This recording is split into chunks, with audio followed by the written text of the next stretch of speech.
क्या संजय कपूर की मौत महज एक हादसा थी या इसके पीछे छिपी है एक गहरी साजिश? क्या किसी ने सोची समझी रणनीति के तहत 53 साल के इस बिजनेसमैन की हत्या की थी? ऐसे कई सवाल अब भी हमारे मन में जिंदा हैं कि आखिर संजय कपूर की मौत के पीछे की सच्चाई क्या है?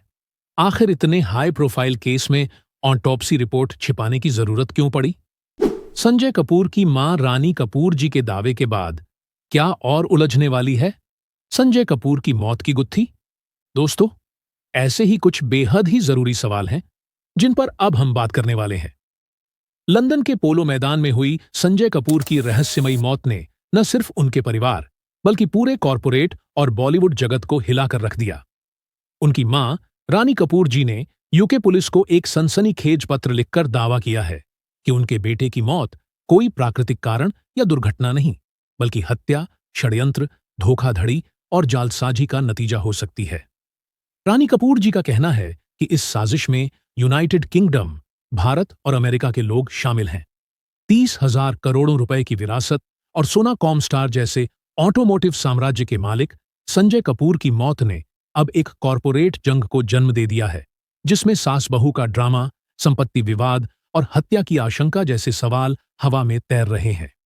12 जून 2025 को लंदन के ड्यूक्स ग्राउंड ओल्ड गार्ड्स के पोलो क्लब में संजय कपूर, जो कि 53 साल के थे और सोना कॉमस्टार के चेयरमैन थे, पोलो खेलते वक्त अचानक घोड़े से गिर जाते हैं और उनकी मौत हो जाती है।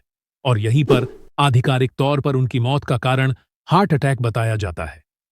शुरुआती खबरों में यह भी कहा गया कि संजय ने गलती से एक मधुमक्खी निगल ली, जिसके डंक ने उनकी सांस लेने की नली में सूजन पैदा की और फिर हार्ट अटैक हुआ। लेकिन उनकी मां रानी कपूर जी ने इस कहानी को सिरे से खारिज कर दिया। उन्होंने यूके पुलिस को एक पत्र लिखकर इस मामले की गहन आपराधिक जांच की मांग की है।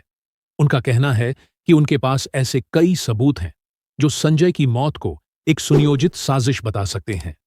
रानी कपूर जी का दावा है कि संजय की मौत में हत्या, उकसावे, षड्यंत्र, धोखाधड़ी और जालसाजी शामिल हो सकती है।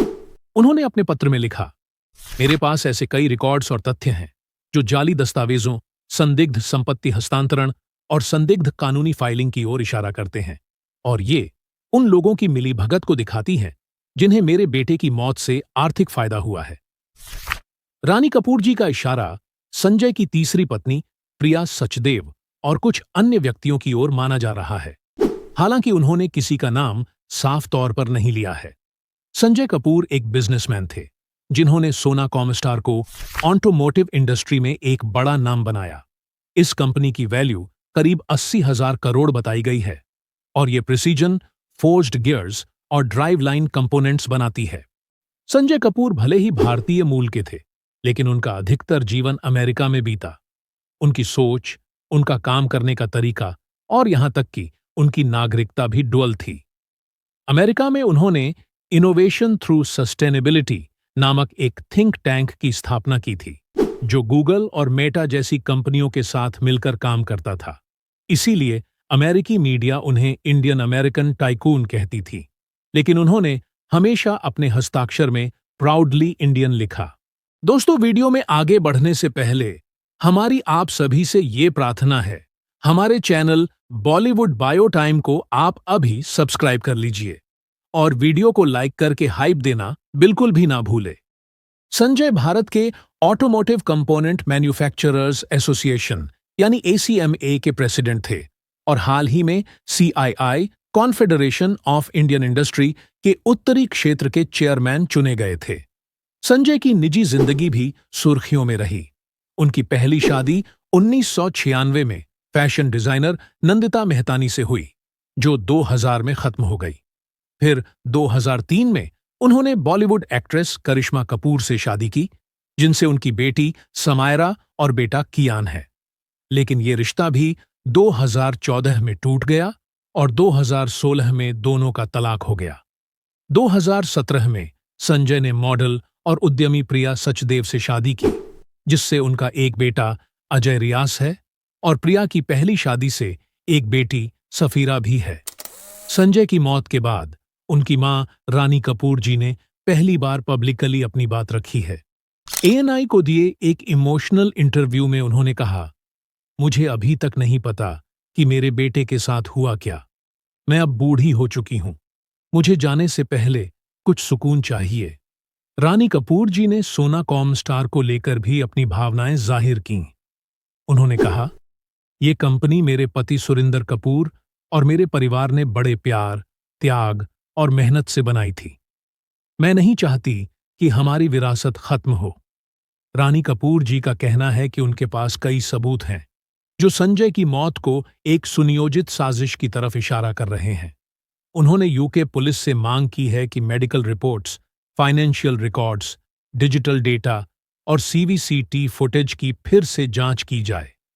साथ ही उन्होंने भारतीय और अमेरिकी अधिकारियों के साथ मिलकर इस मामले की क्रॉस बॉर्डर जांच करने की अपील भी की है, क्योंकि संजय अमेरिकी नागरिक थे और उनके business deals Bharat, UK, America, Germany और सिंगापुर तक फैला हुआ था।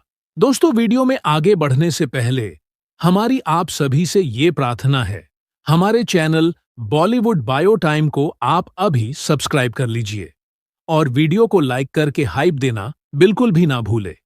संजय की मौत के बाद उनकी 30,000 करोड़ की संपत्ति को लेकर परिवार में विवाद गहरा गया है। रानी कपूर जी ने दावा किया कि वो सोना ग्रुप की मेजॉरिटी शेयर होल्डर हैं, क्योंकि उनके पति सुरिंदर कपूर की 2015 की वसीयत में उन्हें सारी संपत्ति का लाभार्थी बनाया गया था। लेकिन सोनाकॉम स्टार ने इस दावे को खारिज करते हुए कहा कि रानी कपूर 2019 से कंपनी की शेयर होल्डर नहीं है। कंपनी का कहना है कि मई 2019 की एक घोषणा में संजय कपूर को फैमिली ट्रस्ट का एकमात्र लाभकारी मालिक बताया गया था, जो ऑरियस इन्वेस्टमेंट प्राइवेट लिमिटेड का प्रमुख शेयर होल्डर है। रानी कपूर जी ने कंपनी पर आरोप लगाया कि उनकी सहमति के बिना कुछ लोगों को बोर्ड में शामिल किया गया है, खासकर संजय की पत्नी प्रिया सचदेव को। उन्होंने ये भी कहा कि उन्हें कुछ दस्तावेजों पर जबरदस्ती हस्ताक्षर करने के लिए मजबूर भी किया गया था। इसके जवाब में सोनाकॉम स्टार ने रानी कपूर जी को सिविल या क्रिमिनल डिफेमेशन का नोटिस भेजा और कहा कि उनके बयान कंपनी की साख और शेयर होल्डर्स के हितों को नुकसान पहुंचा रहे हैं। अब बात करते हैं, संजय कपूर का भारत में सबसे बड़ा प्रोजेक्ट क्या था। भारत में उनका सबसे महत्वाकांक्षी प्रोजेक्ट था डिजिटल हार्टलैंड, जो बिहार के गया जिले में शुरू हुआ था। इस प्रोजेक्ट का उद्देश्य था गांवों को डिजिटल सुविधाएं देना, ग्रामीण युवाओं को टेक्नोलॉजी ट्रेनिंग देना और महिलाओं को स्किल डेवलपमेंट से जोड़ना। इस प्रोजेक्ट की शुरुआत के लिए उन्होंने अपने निजी खाते से 180 करोड़ का निवेश किया था और इस महत्वाकांक्षी प्रोजेक्ट में उनका साथ दे रहे थे खुद योगी आदित्यनाथ जी। संजय कपूर की मौत के बाद सोनाकॉम स्टार में सत्ता का खेल भी तेज हो गया है। रानी कपूर जी ने कंपनी के बोर्ड से वार्षिक आम बैठक यानी कि एजीएम को स्थगित करने की मांग की थी, ताकि संजय की मौत की जांच की जा सके, लेकिन कंपनी ने उनकी मांग को ठुकरा दिया। रानी ने प्रिया सचदेव के बोर्ड में शामिल होने पर सवाल उठाए और कहा कि ये फैसला उनकी सहमति के बिना लिया गया। दूसरी तरफ कंपनी ने रानी के दावों को नुकसानदायक बताया और कहा कि उनके पास कोई शेयर होल्डिंग या अधिकार नहीं है। दूसरी तरफ सोशल मीडिया पर इसे सास बहू की जंग का नाम दिया जा रहा है। एक यूजर ने लिखा, 30,000 करोड़ की प्रॉपर्टी और परिवार में ये ड्रामा, यह तो सास बहू के सीरियल से भी ज्यादा मसालेदार है। हालांकि कॉरपोरेट और कानूनी विशेषज्ञों का मानना है कि ये मामला अभी भी काफी जटिल है। एक कॉरपोरेट लॉयर ने कहा, 30,000 करोड़ की कंपनी में सत्ता और संपत्ति का विवाद होना आम बात है, लेकिन हत्या और साजिश के आरोप इसे अंतर्राष्ट्रीय स्तर पर ले गए हैं। यूके पुलिस को सबूतों की गहन जांच करनी होगी। अमेरिकी नागरिकता और उनकी ग्लोबल बिजनेस डील्स इस मामले को और पेचीदा भी बनाती है।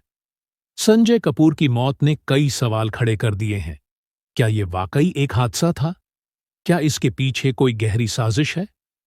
दूसरी तरफ रानी कपूर जी के आरोपों ने इस मामले को एक कॉरपोरेट ड्रामे से बदलकर एक क्रिमिनल मिस्ट्री बना दिया है। यूके पुलिस की जांच, पोस्टमार्टम रिपोर्ट और अंतर्राष्ट्रीय एजेंसियों की भूमिका इस रहस्य को सुलझाने में अहम होंगी। लेकिन एक बात साफ है, 30,000 करोड़ की विरासत और एक मां का अपने बेटे के लिए इंसाफ की लड़ाई इस कहानी को और गहरा बना रहा है। अब देखने वाली बात यह होगी कि यूके पुलिस इस मौत की मिस्ट्री को कैसे सुलझाएगी। दोस्तों, इस पूरी कहानी को सुनने के बाद आपके जहन में भी कुछ ना कुछ आ रहा होगा। आप भी कुछ कहना चाहते होंगे, अपनी बातें जाहिर करना चाहते होंगे, और हम चाहते हैं कि आप अपनी राय नीचे कमेंट बॉक्स में लिखकर जरूर बताएं। क्या आपको लगता है ये महज एक हादसा है या वाकई एक साजिश? क्या आपको लगता है कुछ छिपाया जा रहा है? क्या आपको लगता है कि आने वाले समय में इस मामले में कोई नया मोड़ आएगा? इस पूरे मसले पर आप जो भी राय रखते हैं, खुद को रोकिए मत। कमेंट सेक्शन में लिखिए ताकि हम जान सकें कि इस कहानी को जानने के बाद आपके मन में क्या चल रहा है। आप देख रहे थे आपका अपना YouTube channel Bollywood bio time. हम आपसे मिलेंगे अपनी अगली वीडियो में। तब तक आप अपना और अपने परिवार का ख्याल रखें। धन्यवाद।